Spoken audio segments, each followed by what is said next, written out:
The restaurant was glowing with soft golden lights, the sound of cutlery clinking against polished plates echoing like whispers in the air. Perfume, laughter, and the rustle of silk dresses filled the space. It was the kind of evening where secrets hid behind smiles. At a corner table, four friends sat with smirks tugging at their lips. They leaned closer, their eyes sparkling with mischief. "Imagine his face when she finds out," one of them whispered, stifling a laugh. The others chuckled. "She'll never forgive us for this blind date." Their plan was simple, cruel, but simple. They had arranged for their friend, a sophisticated woman who believed in class and status, to meet someone she would never expect, the janitor of their office building. They wanted a joke, a story to laugh about later. And tonight, the janitor, dressed in his clean but worn-out suit, was walking nervously toward the table, his shoes squeaking faintly against the marble floor. The woman Aria sat straight-backed, elegance dripping from every gesture. Her dress shimmered like starlight, and her eyes scanned the restaurant with impatience. She had no idea her friends had tricked her. "Where's he?" she muttered, tapping her fingers against the glass. "Patience, darling," one of her friends replied with a sly grin. Then came the sound of hesitant footsteps. Slow, careful, like someone walking into a room where they didn't belong. The janitor, Daniel, paused at the entrance, adjusting his tie with trembling hands. His reflection in the glass door almost made him turn back. "What am I doing here?" he thought. "She'll never." But then he heard the laughter. Their laughter. And he understood. They didn't bring him here for love. They brought him here for entertainment. "Aria." Daniel's voice quivered as he approached the table. She looked up, her brows arched, her lips curled. First in surprise, then in disbelief. Her friends barely contained their giggles. One even muttered under his breath, "This is going to be good." Daniel stood there, shifting uncomfortably, while the weight of the entire room pressed down on him. He felt every gaze, every whisper. His palms were damp and his throat dry. For a moment, silence wrapped around them. The kind of silence that cuts deeper than words. And then, Aria forced a smile, the kind of smile that hides mockery. "You must be joking." Her friends burst into muffled laughter. Daniel's heart pounded. His ears rang. Yet he didn't walk away. He sat down, quietly, calmly, his eyes steady despite the storm inside. The laughter at the table grew softer, but so did the atmosphere, like the whole room was holding its breath. What no one knew was that this night would not end as they imagined, because someone else had just walked in, someone whose presence could silence an entire hall with a single word. The CEO. Who was the CEO here for? And why did his eyes lock on Daniel the moment he entered? The laughter at the table hadn't fully died when the restaurant doors opened again. A sudden hush seemed to ripple through the air, like the soft intake of a collective breath. Heavy footsteps, confident, unhurried. They echoed across the marble floor, each step commanding attention. People turned their heads. Waiters froze mid-step. Even the pianist at the corner paused, his fingers hovering above the keys. It was Mr. Donovan Blake, the CEO, the man whose very name made boardrooms tremble, the kind of leader who carried power not just in his wallet, but in the way he looked at people, piercing, unshakable. And tonight, his eyes weren't scanning the room randomly. They were locked directly on Daniel. At the table, Aria straightened, her eyes widening. Her friends exchanged confused glances. "Why is the CEO here?" one whispered, suddenly nervous. "Wait, why is he staring at him?" another hissed, nodding toward Daniel. Daniel felt his stomach twist. His breath caught in his chest. His hands trembled under the table. Why him? Why now? Mr. Blake's steps grew louder, closer. Click, click, click. The entire restaurant seemed to shrink with each sound, the laughter from moments ago turning into uneasy silence. Finally, he stopped, right at their table. "Daniel," Mr. Blake said. His voice was low, calm, but it carried like thunder across the room. Every eye turned. Aria's jaw dropped. Her friends froze, their smirks evaporating. Daniel swallowed hard, his heart racing. And Mr. Blake. The CEO's gaze softened for a fraction of a second. then sharpened again. "May I join you?" Arya quickly stood, her face flushed. "Of course, sir. Please." But Mr. Blake ignored her. His attention stayed fixed on Daniel. And that silence, that heavy, suffocating silence, returned once more. The friends at the table tried to laugh it off, though their voices cracked. "This is unexpected," one muttered. "Why, yes, Mr. Blake," another added nervously. "We were just having some fun." Mr. Blake's eyes flicked toward them. Just one glance. And suddenly, their words died in their throats. The air thickened. The friends shifted uncomfortably. Even Arya's confidence seemed to falter. Because everyone could feel it now. This wasn't just a coincidence. The CEO hadn't wandered in randomly. He was here. For Daniel. And then, Mr. Blake did something that shattered every assumption at that table. He placed a firm hand on Daniel's shoulder, leaned slightly closer, and said in a voice that left no room for doubt, "You shouldn't have had to face this alone." What did the CEO mean? What truth about Daniel was hidden behind those words? A truth powerful enough to turn this joke into something unforgettable. Daniel's breath caught when he felt the CEO's hand on his shoulder. It wasn't heavy, but it carried a weight words couldn't hold. The restaurant was silent now. No laughter, no whispers, just the faint hum of the chandelier lights and the clink of a glass from a nervous waiter in the distance. Arya's friends stared at one another, their smug grins replaced by pale faces. Even Arya herself, who moments ago looked ready to dismiss Daniel, now looked unsettled. "Sir," she began, forcing a polite smile. "We didn't expect you here." Mr. Blake didn't answer her. He didn't even look her way. His eyes were fixed on Daniel. "Do you know what they were doing?" The CEO's voice was calm, but it cut like glass. Daniel shifted uneasily. He didn't want to answer. He didn't want to expose anyone, not even after the humiliation. He lowered his eyes. I think I do." Arya's friends fidgeted in their seats. One laughed nervously. "It was just a harmless joke, Mr. Blake. Nothing serious." Harmless. The CEO's voice rose, sharp and echoing across the room. The word hung there like a slap. People at other tables glanced nervously, pretending not to listen, though every ear strained for the next word. "Do you think mocking a man's worth is harmless?" Mr. Blake asked coldly, his eyes locking on the group. No one answered. Their silence was louder than any excuse. Daniel's hands trembled in his lap. He wanted to disappear.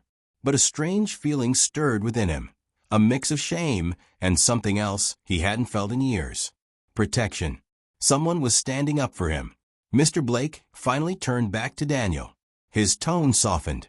"They don't know who you are," he said, almost gently. "They don't know what you've done." Daniel blinked, confused. "What I've done?" Arya frowned, her voice sharp. "He's a janitor. What else is there to know?" The CEO's head snapped toward her, his eyes like fire.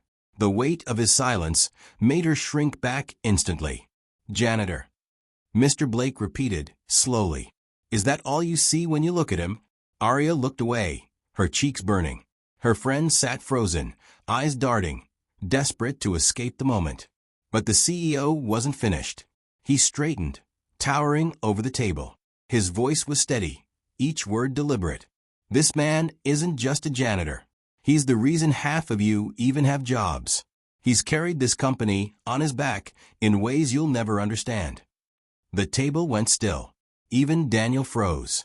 His lips parted slightly. What do you mean?" he whispered. The CEO leaned closer, his voice low but powerful, meant for Daniel, but loud enough for everyone to hear. "Because without you, Daniel, there would be no company left to run." What secret role had Daniel played?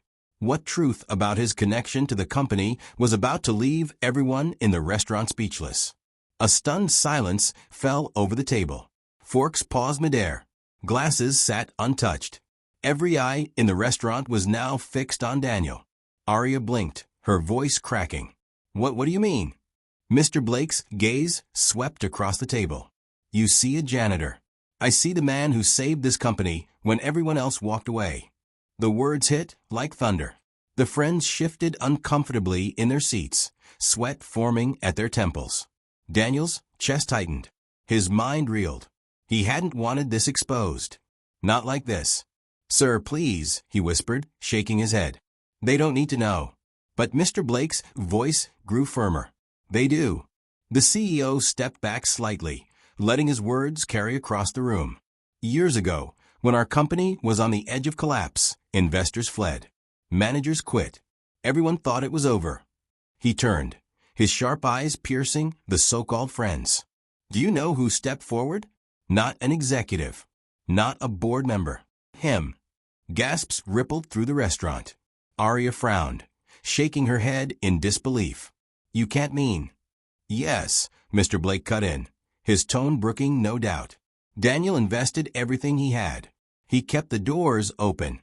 He worked day and night, not for recognition, but because he believed in people who would never believe in him." The air grew heavier. Even the clinking of glasses from distant tables stopped. Daniel looked down, shame and humility battling in his eyes. His hands trembled. "I didn't do it for this," he murmured. The CEO placed a hand on his shoulder again. "And that's why it matters. Because real strength never demands applause. It just acts." Arya's friends shifted, guilt painting their faces. The smirks, the mocking laughter, they now seemed cruel, childish, hollow. One of them stammered, "W8, are you saying he's not just a janitor?" Mr. Blake's lips curled into a sharp line. "Not just a janitor. He owns a share larger than any of you could imagine. He may wear a uniform, but behind it stands one of the company's most vital pillars." Arya's face paled. The words "one of the company's most vital pillars" echoed in her head like a haunting drumbeat. The woman who moment ago looked at Daniel with disdain now found herself unable to meet his eyes. Her hands shook as she reached for her glass, the rim trembling against her lips. Daniel, quiet but steady, finally spoke. His voice carried not anger, not pride, but something deeper. "I never wanted anyone to know. The work I do in the office, sweeping floors, fixing pipes, carrying boxes, it reminds me where I came from. It keeps me humble. It keeps me real." His words sliced deeper than any reveal. Because in them, there was no arrogance, only truth. The restaurant seemed to hold its breath again. The once mocking friends now sat silent, unable to find a single word. Their joke had turned into a mirror reflecting their own cruelty. And then the CEO's final words for the night, spoken low but clear enough for everyone to hear. "Daniel may clean the floors. But remember this, he also built the ground you're standing on." The truth was out, but the story wasn't over. How would Arya respond to the man she mocked minutes ago? Would she hide in shame or find the courage to face him? The weight of the CEO's words lingered in the air, thick and unshakable. No one dared move. No one dared breathe. Arya's fingers tightened around her glass. Her polished smile, the one she had worn so confidently earlier, was gone. All that remained was trembling silence. She looked at Daniel, really looked at him, for the first time that night. Not at his uniform, not at the suit that looked worn, but at the man sitting before her, calm and steady, despite the storm swirling around them. "Daniel," her voice cracked. It wasn't polished anymore. It was small, almost human.